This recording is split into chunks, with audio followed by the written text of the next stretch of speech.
सोचो कि तुम्हारे घर में कोई मेहमान आया है और साथ में नज़ला जुकाम भी लाया है। अगले दिन तुम्हें भी छींकें आने लगती हैं। बस कंप्यूटर वायरस भी बिल्कुल इसी तरह होते हैं। ये एक डिवाइस से दूसरी डिवाइस तक फैल सकते हैं, खुद को रेप्लिकेट कर सकते हैं और अगर किसी एक कंप्यूटर में घुस जाएं, तो दूसरे को भी बीमार कर देते हैं। अब सवाल ये पैदा होता है कि वायरस आते कहां से हैं? तो पहला रास्ता है यूएसबी फ्लैश ड्राइव या सीडीज। ये वो चीजें हैं जो हम रोजमर्रा इस्तेमाल करते हैं फाइल्स ट्रांसफर करने के लिए। जैसे ही आप एक इन्फेक्टेड कंप्यूटर में यूएसबी लगाते हो, तो वो वायरस फौरन इस यूएसबी में मुंतकिल हो सकता है और फिर जब वही यूएसबी किसी दूसरे क्लीन कंप्यूटर में लगाई जाएगी, तो वहां भी वायरस घुस सकता है। जैसे कोई चॉकलेट की टोकरी जो बीमारी के जरासीमों से भरी हुई हो, सबको बांटी जा रही हो।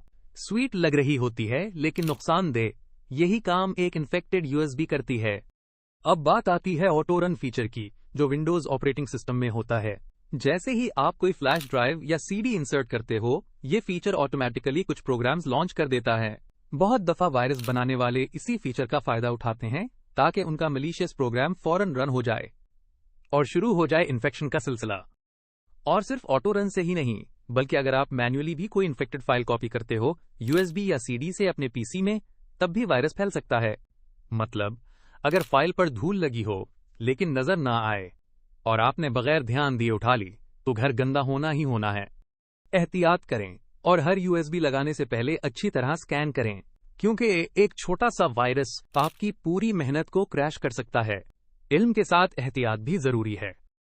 फर्ज करो कि अली ने एक नई गेम देखी जो बहुत जबरदस्त लग रही थी। किसी रैंडम वेबसाइट से उसने डाउनलोड कर ली, क्योंकि वहां लिखा था free full version, no ads. अब कौन नहीं चाहेगा ऐसी गेम? लेकिन जैसे ही अली ने गेम इंस्टॉल की, उसके कंप्यूटर ने अजीब सा बिहेव करना शुरू कर दिया। पता चला कि इस गेम के साथ एक छोटा सा वायरस भी आ गया, जैसे फ्री की चीज के साथ छुपा हुआ सरप्राइज। यही होता है जब हम इंटरनेट से कोई फाइल या सॉफ्टवेयर डाउनलोड करते हैं जो ट्रस्टेड सोर्स से ना हो। ऐसे वायरसेस ना सिर्फ हमारा डेटा खराब कर सकते हैं, बल्कि हमारे कंप्यूटर को हैकर्स के लिए ओपन भी कर देते हैं, जैसे दरवाजा खोल देना किसी चोर के सामने। कंप्यूटर वायरसेस अक्सर ऐसे मलिशियस प्रोग्राम्स होते हैं जो सॉफ्टवेयर के अंदर छुप जाते हैं। वो इंस्टॉल होते वक्त नजर नहीं आते, लेकिन एक बार सिस्टम में आ जाएं तो फिर कभी परफॉर्मेंस स्लो हो जाती है, कभी फाइल्स करप्ट हो जाती हैं और कभी तो सारा कंट्रोल ही हैकर के हाथ में चला जाता है। लेकिन टेंशन लेने की जरूरत नहीं, क्योंकि एंटीवायरस सॉफ्टवेयर हमारे लिए एक शील्ड का काम करता है।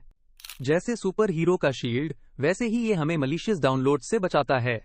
मगर तब ही फायदा देता है जब हम खुद भी अक्ल इस्तेमाल करें और हर शाइनी चीज डाउनलोड ना करें।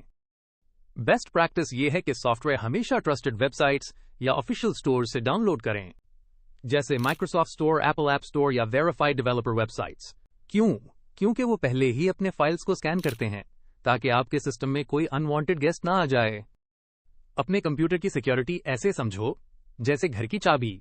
अगर किसी अनजान बंदे को दे दो तो खतरा है, पर अगर स्मार्ट होकर चॉइसेस करो तो सब सेफ। सिर्फ एक गलत डाउनलोड पूरे सिस्टम को प्रॉब्लम में डाल सकता है और अक्सर लोग यही गलती करते हैं। तो अगली बार जब कोई फ्री सॉफ्टवेयर या click here for unlimited coins वाली साइट नजर आए, जरा सोच लेना, it's probably a trap. Safe रहने के लिए क्यूरियोसिटी के साथ थोड़ी सी रिस्पॉन्सिबिलिटी भी जरूरी है। फर्ज करो तुमने अपने दोस्त की यूएसबी ली ताकि उसकी गेम अपने लैपटॉप में इंस्टॉल कर सको, लेकिन जैसे ही तुमने वो फाइल खोली, बूम, तुम्हारा सिस्टम स्लो होना शुरू, कुछ एप्स ओपन नहीं हो रही और बैकग्राउंड में अजीब से पॉपअप्स आ रहे हैं। ये वायरस कहां से आया? यूएसबी में से। अक्सर वायरसेस लोकल एरिया नेटवर्क या यूएसबी ड्राइव्स के थ्रू स्प्रेड होते हैं, खासतौर पर जब हम अनट्रस्टेड सोर्सेज से फाइल्स उठाते हैं। बस एक इन्फेक्टेड फाइल ट्रांसफर की और पूरा सिस्टम खराब हो सकता है।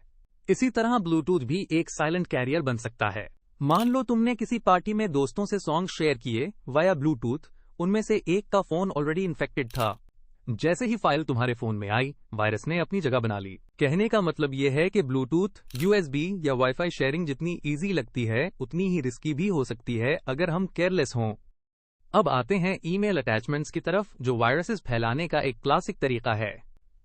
कभी किसी अननोन बंदे का ईमेल आया जिसमें लिखा हो click this link to win an iPhone, और मे बी कोई डॉक्यूमेंट अटैच्ड हो जो अर्जेंटली ओपन करने को कहा जा रहा हो।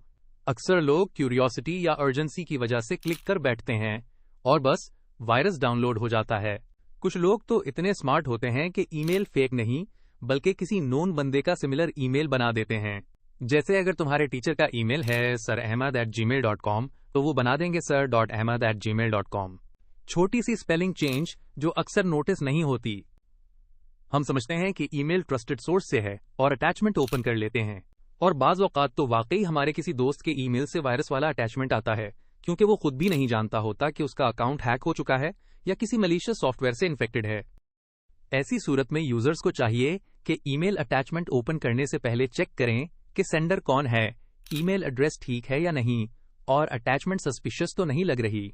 स्पैम मेल्स को स्पेशली ध्यान से देखना चाहिए क्योंकि अक्सर यही डेंजरस होती हैं। अपने कंप्यूटर को प्रोटेक्ट रखना सिर्फ एंटीवायरस इंस्टॉल करने से मुमकिन नहीं होता।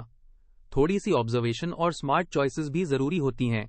तो नेक्स्ट टाइम जब कोई फ्री मूवी लिंक या अननोन फाइल आए, बस 2 सेकंड सोच लेना। कभी कभार ये 2 सेकंड तुम्हारा कई आवर्स का कंप्यूटर रिपेयर बचा सकते हैं। क्वेश्चन 1, एक वायरस यूएसबी के जरिए कैसे फैल सकता है? इसका जवाब है फाइल ट्रांसफर। क्वेश्चन 2, विंडोज में ऑटो रन का क्या खतरा होता है? इसका जवाब है स्टार्ट्स इन्फेक्टेड फाइल्स। क्वेश्चन 3, हमला आवर वायरस ईमेल्स को कैसे छुपाते हैं? इसका जवाब है फेक एड्रेसेस।